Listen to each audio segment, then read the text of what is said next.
យពេលនេះបាត់លកពុកបាត់ពុកឆ្ងាយពីភេទរើបាត់ពុកទៅណាមិនស្ដីកូនស្រែខៅរកលកពុកទ្វេបលោមិនប្រណីទៀមទាមកបដាច់និស័យអើយឃ្លី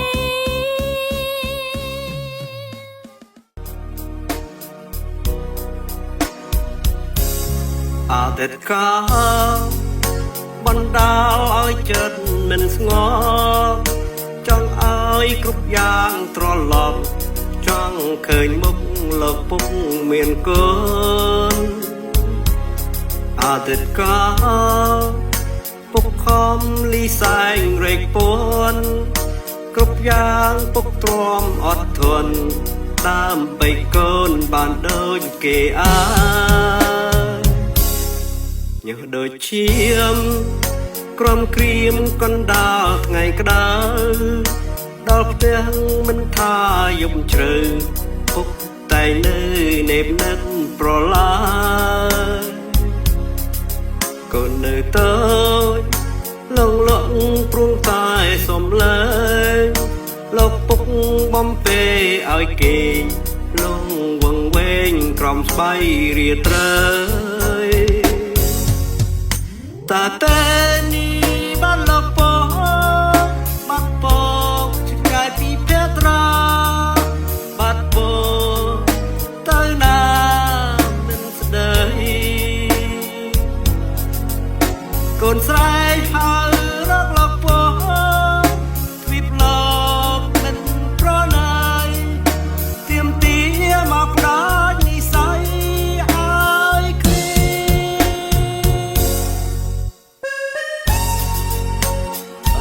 កូនពុកមកពុកណាកូនណាកូនឆ្លាតកេងទៅកូនកេងទៅកូនឆ្លាតណាកូនណាកូនធំឡើងធ្វើការធំណាកូនណាណាណាណាណាណាណាណាណាណាណាណាណាណាណាណាណាណាចង់ជួបមុខចង់ឃើញពុកនៅចិត្តកូនពាក្យពេចន៍បំពេលួងលោមធ្វើឲ្យកូនរត់នៅស្រណោមានថ្ងៃនេះដោយសារកូនពុកសណ្ដោទូមានអប់រំកូនប្រុសមិនឲ្យខុសលុះធំដឹងក្ដីតាតែនេះឃ្លាតពីពកឃ្លាតពកឆ្ងាយពីភេត្រាបាត់ពកទៅណាមិនស្ដីកូនស្រែកហៅរកលកពកទ្វីបលោកមិនប្រណីទៀមទាមកផ្ដាច់និស័យឲ្យគ្លីលោកឪពុកបើសិនជាលោកឪពុកឃើញកូនដែលល្អពុកនឹងសប្បាយចិត្តតែបើកូនចង់ឃើញលោកឪពុកកូនអត់ដឹងថាជួបលោកឪពុកដោយរបៀបណាញើសដូចឈាមក្រំក្រៀមកណ្ដាលថ្ងៃក្តៅដល់ផ្ទះមិនថាយំជ្រៅពុកតែនៅនេបនិនប្រឡែកូននៅតូ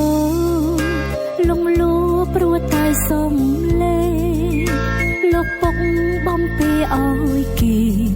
លងវងវែងក្រំសបៃរាត្រី